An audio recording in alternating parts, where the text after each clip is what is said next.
in this busy time of the year, and especially join us to hear Alana, a very good friend who I met in January at a women's summit where she was one of our key speakers, and we became fast friends, and now we're actually business partners launching a new business together. So it's just a real pleasure to introduce Alana. She is here today to talk to us about how to build confidence, which she has done repeatedly with students. And for anybody who has any kids that they're asking to join on this call, we're delighted to have them join us. But this is a topic for all ages, of course. So she's going to be talking to us about creating confidence in yourself. And you may have noticed that Alana is younger than me.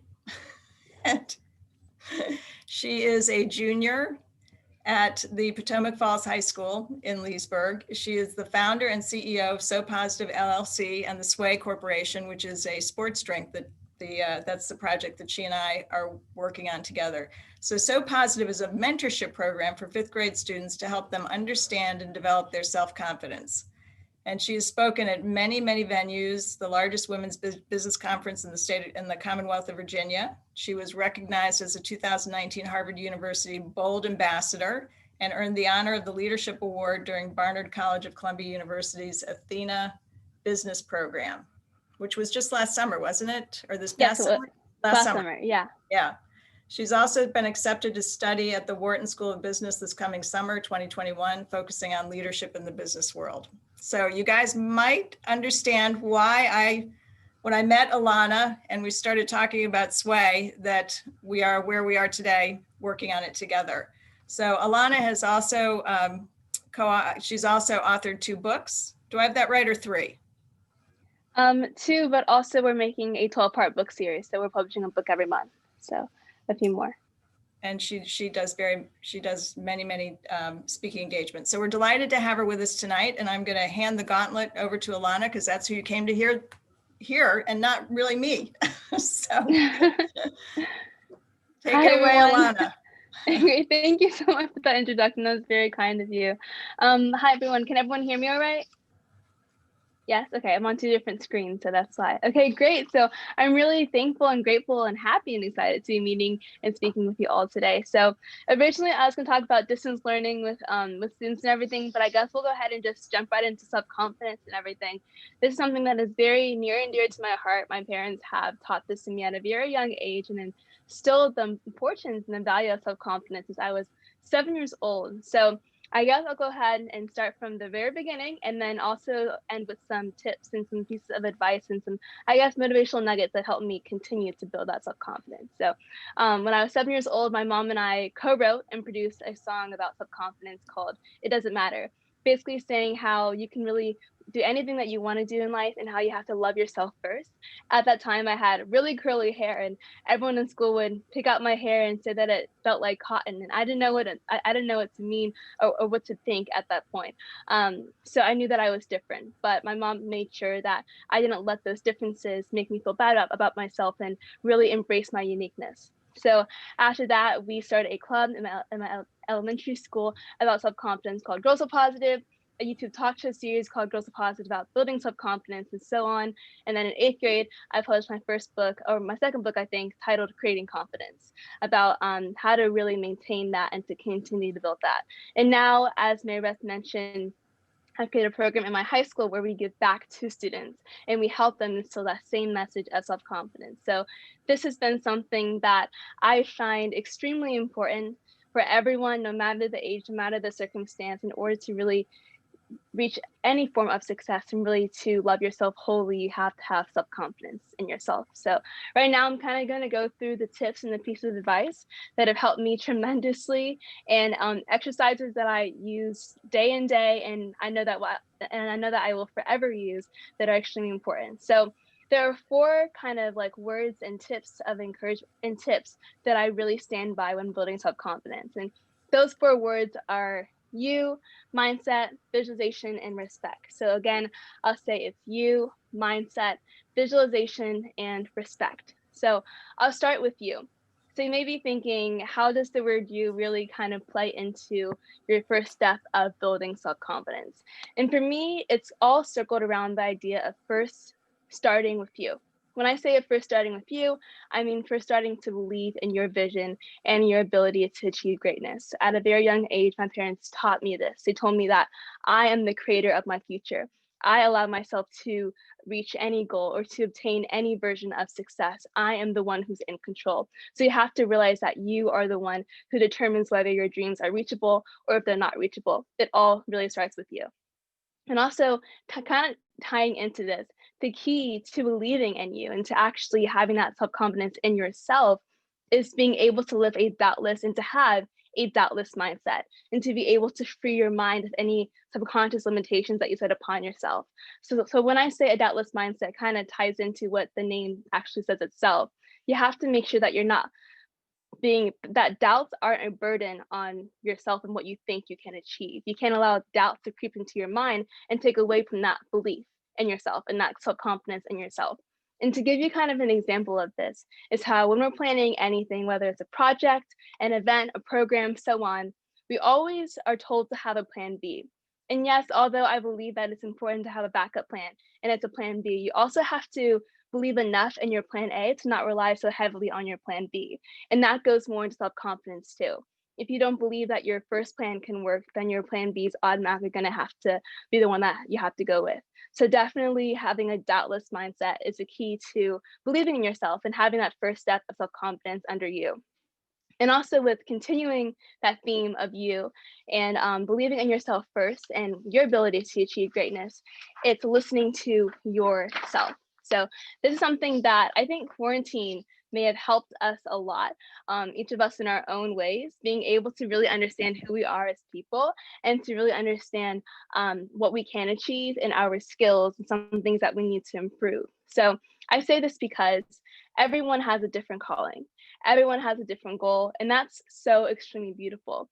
And because of that, we must not compare ourselves to who someone else is today, but instead compare yourself to who you were yesterday. So focus on yourself and not what other people are doing, but instead how that can inspire you, but not really tear you down. So definitely taking your dream and running with it, trusting yourself and to trust the process. That is something that I repeat day and day, trust the process. If a challenge occurs, trust the process. Have confidence that your dream, your mindset, and you will succeed. So that's the first word out of the four words with you, mindset, visualization, and respect. So the second one is mindset. This is a practice and a skill that I have really taken more into account in these few months. And my parents have continued to teach me the power of mindset. So I saw this quote a few months ago and I had to kind of reread it because I kind of skimmed over it the first time, but I went back and I really let it just sink in and digest. And so the quote said, "Life is only as good as your mindset." And immediately I was like, I don't get this. I don't really know what it means. But when I thought about it again, life is only as good as your mindset. Immediately I started to put the pieces together about how this can be true. Our mind is so powerful, and what we see up here is really what we experience in our reality. And so in being able to use your imagination to build the best life that you want and that you will have, you have to first see it with your mindset and believe that. I believe that that mindset is really key to everything, but a strong mindset is key to greatness. And so an example of mindset is basically your perspective on the world and your point of view of the world. So mindset, an example of this is if you embark upon a challenge or if you embark upon a roadblock in your path, do you see that roadblock as a sign to give up and a sign to stop working on it? Or do you see the roadblock as a sign to become greater and to challenge yourself and to learn more and become the greatest version of yourself?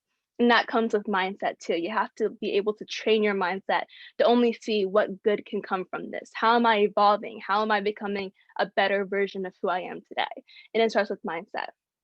And having that mindset of never quitting. My parents have told me that I can do anything and that I really set my mind to. And I always repeat that and emphasize that because it is so important for everyone to know that at every moment in their life. And an exercise tip that I like to share a lot work with mindset and how to have a strong mindset is to be able to control and monitor more, for lack of a better word, to monitor the influences that you put into your mind and that you put into yourself, that you feed to your mind. When I say influences, I mean, what songs are you listening to? What music are you listening to? What shows are you watching? Who are you around? Everything that you hear, that you see, that you do, that you touch, that anything that you see or experience with your senses, it's what's going into your mind. That's your perspective and your point of view of the world. So how are these influences shaping you? Are they making you become a better version of yourself, or maybe something that you need to maybe like set aside or take out of your influences? So definitely working with that can help with your mindset. So we've covered 2 of the words, you and mindset, and I hope this is helping too. If it is, please do comment in the chat. If it's not, let me know. If you have a question, I love to answer. So the third word is visualization. And so I kind of touched on this in the mindset portion because they really go hands in hand. I really see them kind of like siblings. If you have mindset, you also have to have a good visualization. And so many times, centering back to confidence, we're not really able to have confidence in something until, I guess you could say, the quote that says, I have to see it to believe it. And so a lot of times we're not really able to believe in something and have confidence in ourselves or in something if we're not able to have visual proof that it exists. And many times the goals that we have and the dreams that we have are in the making, or maybe they're not as materialistic, at least not yet. And so in order to have confidence in our goals, we have to create those visuals ourselves. We have to be able to see those visions ourselves in order to believe that they actually can happen. And that goes into visualization, seeing it in your mind, manifesting it, and putting it into reality, which is very, very important. Something that I've learned that is a huge, huge exercise and valuable. And so this will definitely get you closer, a step closer to having self-confidence in yourself and your goals and what you can achieve. And so an exercise or a tool that I've used since I think the first time I made one of these, I was in 6th grade, but I kind of updated it in quarantine when back in March, was vision boards.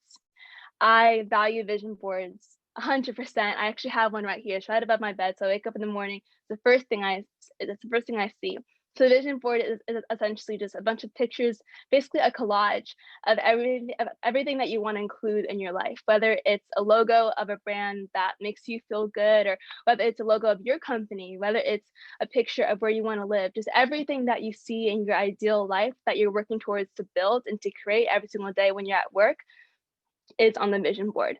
And that is forever evolving. It can forever change. For example, when I was 6th grade, I said that I wanted to be a lawyer. That has changed now. So definitely it is forever evolving. So definitely having a vision board is a very, very important tool and tip to use. And the fourth word out of this, I guess you could say, 4-step process of creating and building self-confidence is respect. So you have to first respect yourself, respect your time, because time is so, so valuable. And you have to respect where you're centering it towards. Are you putting your time towards doing things that are making you build that confidence and making you feel better? Or maybe is that time centered towards other things that are taking away from maybe your potential of growing greatness? So definitely respecting time, respecting who you are and who you are becoming. Like I said before, life is an unpredictable and evolving process. You're going to change and you have to respect that. You have to respect your mistakes and how you're going to take those mistakes and take lessons from them. So respect the process, respect your goals, respect your ability to achieve greatness, your visions that you have inside of you, respect everything. The main theme, respect of yourself and of course of others. And one thing that I really do want to go and emphasize under this category of respect is the importance of making no excuses. There are so many times where we can say that I didn't have time for this because of this, or I didn't do this because of this. At the end of the day, if you really want it, you're not going to make excuses for doing anything. If you really want to build that self-confidence, you have to respect yourself to do so. You have to allow yourself to build that self-confidence and not make excuses for you not being able to have that. Again, self-confidence is not just something that you can learn in a day. I like to use this analogy a lot. It's like when people buy a house, they sell you the house, the framework, the outline of the house, but you have to be the one to make it a home. It's like it's the same exact thing with confidence. Someone can tell you the lessons of self-confidence and how to build it, but you have to be the one to actually know how to implement that self-confidence. So I really, really hope that these 4, I guess, steps to building self-confidence helped in some way and added in some way to helping you to become the greatest version of yourself. If you want to have a more tangible form of these lessons, you can check out my books. I have Creating Confidence and Timeless on Amazon, and also the books for elementary school students that we have, this 5-book series on Amazon as well, that I think are the links posted in the chat. So I hope that this helped in some way. If it did, let me know. If it didn't, please feel free to ask a question. But thank you all for letting me share with you. Thank you. Alana, thank you. That was, those tips were really, really beneficial. And you're right, it takes internalizing and training. It's not something that just happens overnight. It's definitely a process and a journey. And it's only taken me decades to get there.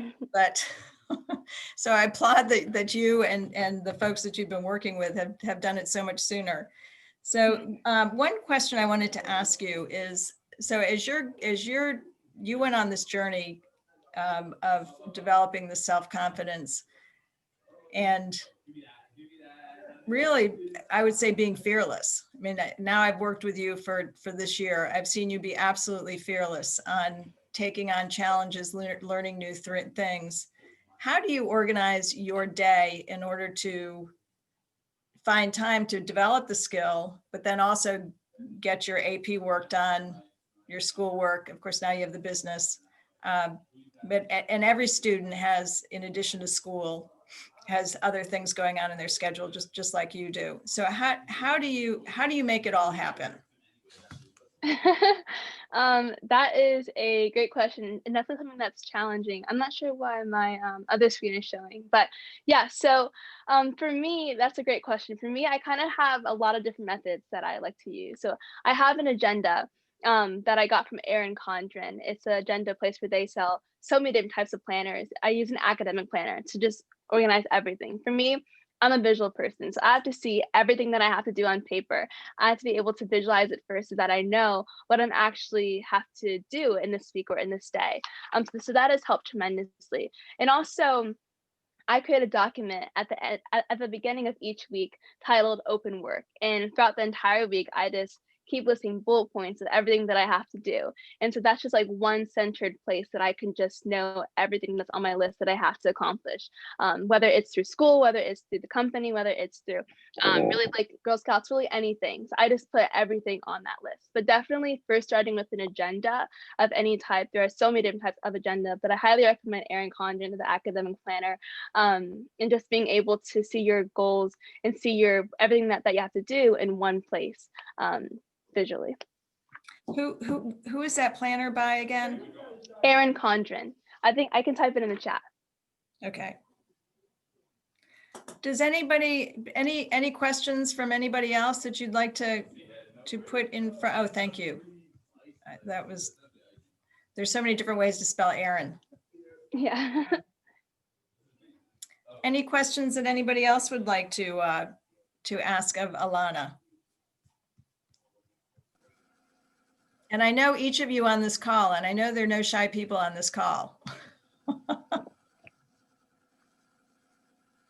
I'll get it started. So Alana, firstly, 16 years of age, amazing content and articulation. I just really want to praise you for being just really engaging and making your presentation riveting. So thank you for preparing and for sharing. It's great. I have a question around accountability. Where does accountability fit in with your 4 steps, and how you view accountability? That is a great question. Okay, so I think I can start off by answering it by saying that everyone has their own goals and their own dreams and their own ways. And you have to recognize and believe that I said your own goals and your own dreams. So although there's so many people who want to help you, at the end of the day, you're the one who has that vision, who has that reason to build that goal and to build that dream. So you have to be the one to take accountability to make that happen. There's so many, I mean, it can get overwhelming in so many different senses, but being able to recognize that you're the one who first had that vision, and you're the one who has to see it out and see it through. So I guess like within the 4 steps that you said and you asked about, that would go more into, I think, respect. I think that would fit a lot with respect, respecting your goals and your vision and your time, and you have to take account for what you have to put forth towards making that vision a reality. So taking the responsibility of saying, okay, this is my dream in the first place. I have to be the one to finish it out. I have to be the one to see it through. Maybe I have to put in work from all day until, and like maybe like go to bed at like 6 a.m. I've done that before, and it's not fun, but you have to do in order to take accountability for your dreams and everything. And also recognizing that it's okay to make mistakes. It's okay to miss a deadline. Taking accountability for those things are extremely important, because you have to figure out how to adapt and how to be flexible. Flexibility and adaptation is something that is heavily involved in really everything, and especially entrepreneurship. So taking accountability for those mistakes and how to solve them as well. I hope that answers it. Thank you. Of course, of course. So Alana, great job. Thank I you. echo Dip's comments. You did a very good presentation. Have you thought about the impact, and you clearly are someone who enjoys working with other people. You're working with Marybeth on a couple of projects. One of the challenges I've had this year as a consultant is not being able to get face to face with people. Have you modified any of your approach or anything to deal with this new remote reality? Because it's very different than getting people in a room reading their body language, as opposed to sitting on a Zoom call trying to figure out what people are actually paying attention to. Exactly. That is a great question, and something that I've struggled with tremendously in the beginning, especially since we have a program where we speak to elementary schoolers. So the whole, I guess, like idea of being in the in-person assembly environment and playing games with them and having activities with them, and instead of being behind a screen, not being able to really know if they're interested or if they're really engaged in the speech. I mean, it definitely is different. But I guess for me, I have really focused more on finding out, in whatever group setting I'm in, finding out more about the people that I'm working with. Everyone's going to be a lot more comfortable, and to be able to really feel that that ability to kind of feel free in conversation and to feel more comfortable with just talking to each other. All in all, you'll be able to really read their body language a lot more when you get to know them a lot more, whether it's having icebreakers, whether it's creating group chats where you can talk anytime to ask questions or things like that. I really think just like finding more time to focus more on who you're working with and the people themselves is going to allow everyone to be more successful in this online environment, because it definitely is extremely different and definitely going to be challenging, of course. One of the things, John, that I noticed when I'm doing these meetings with Alana, because we've been doing all Zoom calls, with people all around the country on this business, on the sports drink, and Alana engages people really well and gets them talking and asking them questions, and then responding like she's there in person. And I've just noticed that as she carries out the meetings, she's always stopping and then asking a question, asking for feedback, and getting people engaged, which I have to confess that I forget to do, because you think of yourself as being sitting in a meeting, like you normally do. And I've noticed that goes really well with getting then people responding, and then you can start seeing their body language because they relax. Mm-hmm. Yep. So the challenge I find is getting into a rhythm. If I'm running a project, and I'm running a big project right now with a software company, and I'm walking into a group of 115 people that have worked together forever, and I'm dropping a new platform in their lap and trying to get them to adopt. And normally I would do that in person, and I've done that a lot, but it's a challenge because you're dropping meetings on people's calendars, you're hoping that they show up, and that sort of thing. And it is definitely a challenge to get that rhythm, that operating rhythm that you can do, if you're on site with a customer for a week or two. You get to know them, you go out to dinner, you have some personal, kind of interaction, and instead you're having 1 hour Zoom calls. and then you're dropping 25 meetings on somebody's calendar and trying to get them to engage with you at a personal level, because that's kind of how you have to do it. It's not something you can dictate. As a consultant, you have to kind of build consensus and get people to want to do what you want them to do. And I've found it a challenge this year doing, getting as much traction with the same velocity that I could if I was in front of a group. Yeah. Oh, yeah. That's a lot of people too. That's Yeah. definitely a lot of people. There's a question in the chat. As a mom, how can I inspire my 12-year-old seventh grader to do their homework and to inspire to rise to the challenge of a homework project versus getting stuck in the project? That's a good question. Okay, let me read it again. Okay, let me see. What do I do? Okay. For me, I guess a method that has really helped is looking at how I can demonstrate excellence in this project. So one saying that I saw in a video that I think really helped me adapt and evolve my perspective is being able to know that, let's say you're doing a test, or in this case, a project, it's not something that they have to do, but something that they get to do. Changing that perspective to changing it to kind of what you asked in your question, something that they actually want to do. So I would say, looking at it as an opportunity and a chance for your son to demonstrate excellence, for your son to show his knowledge on this, to impress his teacher on this. I think that's a really good way to look at it, but also finding it how, looking at it, how the reward is not only a good grade, but also how your son is evolving and growing and learning too, and continuing to demonstrate excellence and to show his skills. So kind of looking at it in that way, saying, hey, you're benefiting this, you get to show off your skills in this project, I think makes it sound super fun. Thank you, Alana. Of course. Does that help? Does that help, Marietta?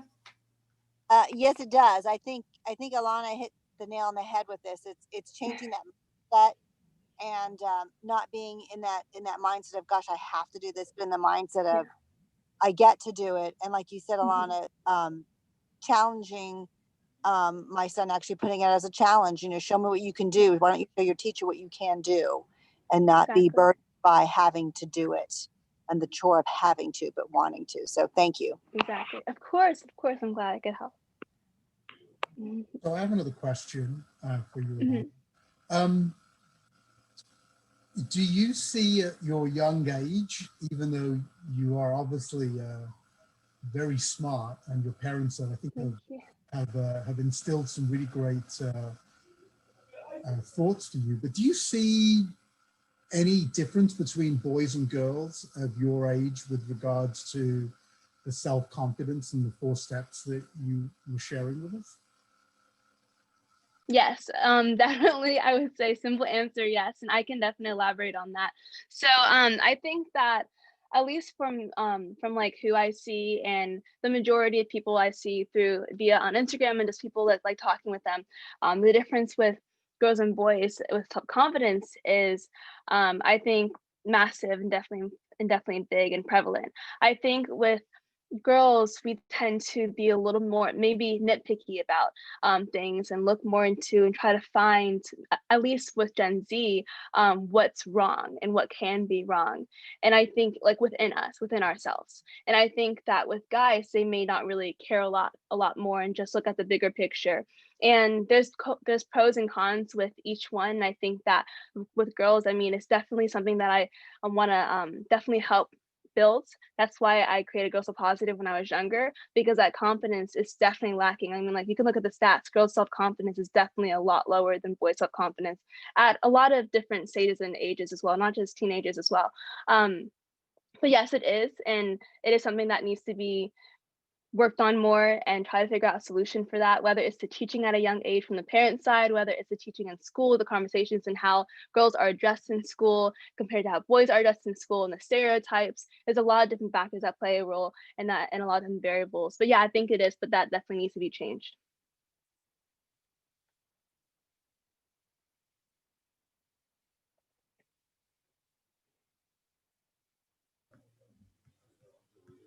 Any other burning questions? It's Mariette. I have another question. Alana, I've enjoyed getting to meet you earlier this year over the summer, and you have a bright future, obviously. So one of the questions I'd love to know about is if you weren't doing what you were doing right now, and you could do something else, what would that be? Oh my goodness. I've never thought about that before. That's a great question.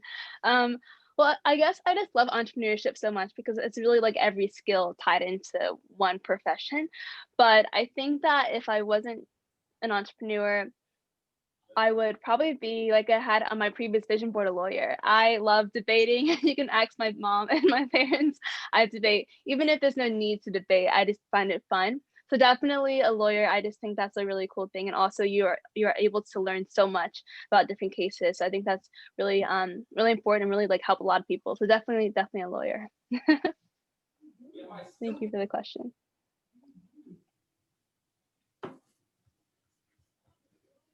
Alana is also an elite tennis player. So in addition to all this other, the things that she's doing on the business side and academically, she also is athletic on top of it. And that has, so you have very well-rounded interests.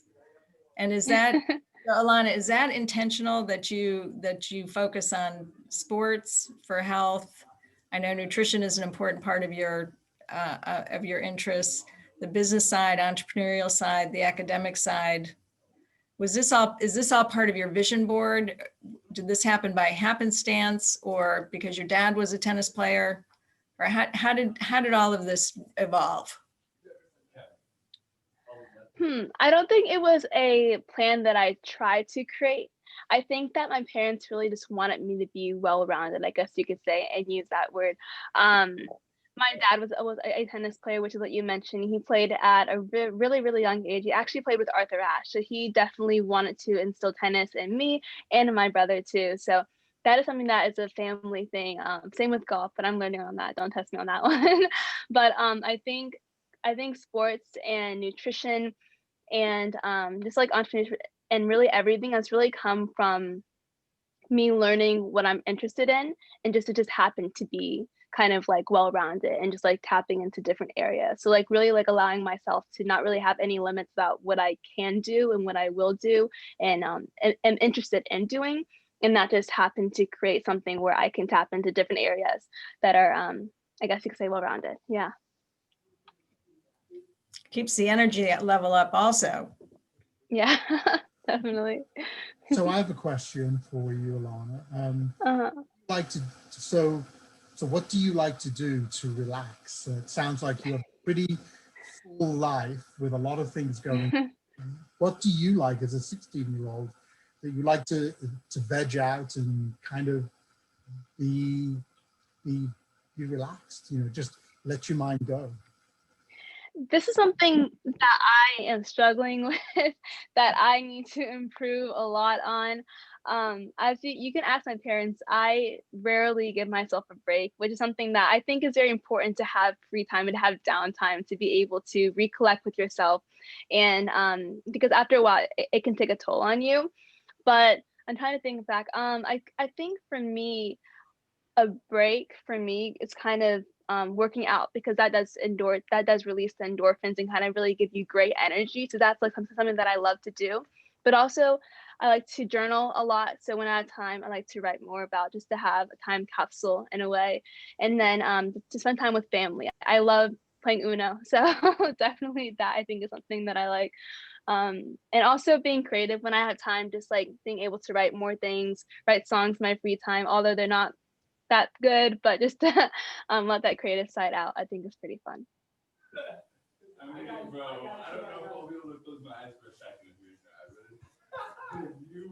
These are all really great questions. Any others? Oh, yes. From those of you that I know you have children at home? Sure.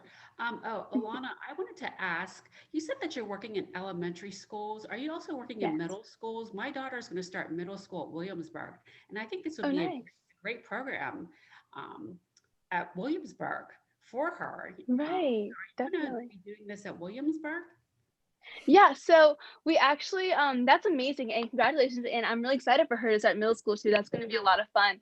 Our team has definitely recently expressed a lot of interest in working with middle schools as well. And so we're thinking that this summer having like a mentor program where we have our high school members mentor the middle school members as well and teach them the SPY lessons and everything. But let me take down Williamsburg as a note and definitely see if we can bring SPY there and figure out something to get them involved. That would be amazing for I love to do that on the middle school level. So definitely doing that. But yes, to answer your question, we are looking to expand to middle schools as well. Okay, awesome. Yeah. Alana, you referenced SPY. What is SPY? Yeah, it stands for the So Positive Initiative. That's our program where we go to elementary schools and build self-confidence in them. Okay. What elementary schools do you go to? It's mostly Loudoun County. So we've spoken at Countryside, Algonquian, Sterling, Meadowland, Sugarland, Potomac, and some other ones that I can't remember, but mostly LTPS schools. Okay. Yeah. Okay, yeah, we're Arlington County, so. Okay, yeah. We're also expanding some other chapters, high school chapters, to reach more elementary schools as well. So definitely reaching to Arlington would be great. Okay. Yeah. Thank you. Of course, of course. Thank you, Lisa, for that. We'd love to bring it to Arlington County. Bring you east, Alana. Definitely.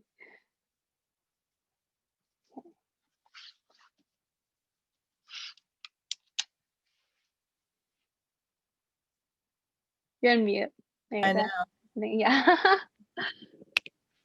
clicking too much. So, and any other questions with those of you who do have children of any ages? Can you help me with my 24-year-olds, Alana? Well, I don't have a question. I've got two kids, but they're 24 and 21. I wish they had maybe some of the input that you've had, Alana. But how applicable, I mean, how do you feel about chatting or talking to us older folks? Any one of us over 25 to 70 years old who are business owners and entrepreneurs who don't, I mean, I really believe in what you say about mindset. I think mindset is everything. And I know Marybeth and I have talked about that because I've been working with Marybeth just recently. And I'm a strong believer in that if you don't have the right mindset, you can't get to where you need to be. How do you feel about working with some of us older folks who our brains are not necessarily, I mean, our brains are set sometimes about how we think and how we do things. So I'm intrigued to hear a 16-year-old who's obviously very bright and smart and has learned some great things.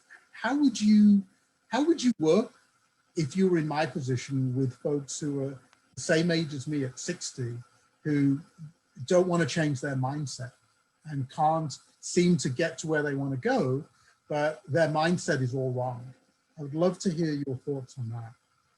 Definitely. One thing that a quote that I recently read or like saw was that you can't expect the different things to happen if you go with the same actions. You can't expect different results if you take the same approaches. So that is a great question. Thank you for explaining that too. And I love working with people from all ages. Ages really is just a number to me. I don't think of it as really anything, but I think that people who have a higher age and with mindset, I can agree that it is kind of set already. Having parents who are older too, I can agree. But I think that it is very important to recognize that, as I mentioned before, life and mindset, I mean, it's constantly evolving. Our experiences in life are constantly evolving. We may see something one day and it may change the next day. And we have to recognize that it's okay to change. We have to accept change. It first starts with change itself, and recognize that just because we're changing something doesn't mean we're hurting something else. Doesn't mean we're losing something else. We're just updating it. We're just revising it to make it better. So recognizing that we have to evolve in order to grow. You can't really do anything or go the next step if you don't allow yourself to see the next level, if you don't free your mind to see the next level. So I think that first recognizing that things change, it's normal, it's important, it's good, to see that and recognize that first. That's going to allow you and allow them to kind of shift their perspective and shift their point of view and allow themselves to change their mindset to, so that they can achieve greater things. If I come back with a follow-up, so I think for you at 16, change is a constant. I mean, you know, if I look back 16 years to what has changed all around, the amount of change has been so phenomenal that for you, I think that's the case. But take me at 61, from 1959 to today, even though a lot has changed, a lot of that change has taken place, I think, in the last 20, 25 years, or so it appears to me. And so, whereas I'm getting my head wrapped around the change, and change is constant, and trying to adapt every day to changes, I don't know. I mean, let's be honest. Do you really feel that folks who are older than you, and let's say anybody 35 or 40 and above, do you think that we handle change as well, or are we still so set in our mindset? Because I just feel that younger folks just understand that change is going to happen all the time. So you adapt to it far better than we do. That is a good question. I do think that it does depend also on everyone's environment and their situation as well. Like, for example, one person can have a life where things are always just like kind of static, where they just stay the same. So they grow up living and having that mindset that things have to be this way, things cannot change, or else that's going to be bad. Or people may grow up in an environment where things are always changing, so they're more accepting to that when they're older. So I do think that it goes with the environment. But going back to what you're saying, older people as well, because maybe since in order to be able to change that mindset and to evolve and to recognize the importance of that, and maybe they grew up in an environment where they were kind of like static, to be able to start teaching themselves those lessons of that person who grew up in a changing environment that was able to now have that mindset of accepting change. So being able to begin to teach them the lessons so that they can grow and to start being able and allowing themselves to change their perspectives. But I do think that it mainly starts with the environment. I'm not sure if it's so much based on age, and maybe based on age, but I think that there's a lot of different variables that play a role in it, in determining it. Yeah, Alana, it's interesting you should say that, because I grew up with a mother who loved change, loved it, embraced it, ran to it. No, and so I find myself in that same category where I love change. And if things become too stagnant, I get, I start to get a little antsy and bored. So I think Me too. there's something to that environment, the environmental impact, having grown up in that environment. And but the other piece of it, Dip, which I think that I hear in that question is the comfort that constant gives people. That there's a comfort in things not changing for a lot of people, because it's either where their expertise lies or their environment, constant, like people that like to live in the same place or the same house, or, because it gives them comfort. And then breaking them out of that comfort zone is a real challenge, because people do like to migrate to their comfort zone. Well, they feel threatened by change. And one of the things that I face in, pushing change in computer systems, or pushing change in process differentiation or whatever, is that one of the messages you have to give people right out of the gate is, your value to the company is not that you know how to hit Control F to print something. Your value to the company is that you know how is how the business operates. And I can give you a new piece of software to help you do that better, but your value to the company is not your expertise in this platform, it's you. And I think that's a message that a lot of change management people miss when they get in. And I work with this lady at US Bank, and they're doing a massive change. They've had this system in place for 25 years, and they're pulling it out. And so they spent money on change management, and a lot of it was interpersonal stuff. And every day when you would sign in, if you were right-handed, you had to sign in with your left hand, and and vice versa. And so every meeting, people saw that their signature got a little bit better. And it seems kind of goofy, but it actually worked, and it made people kind of understand that this is going to be okay. We're all in this together, and we're going to get through it.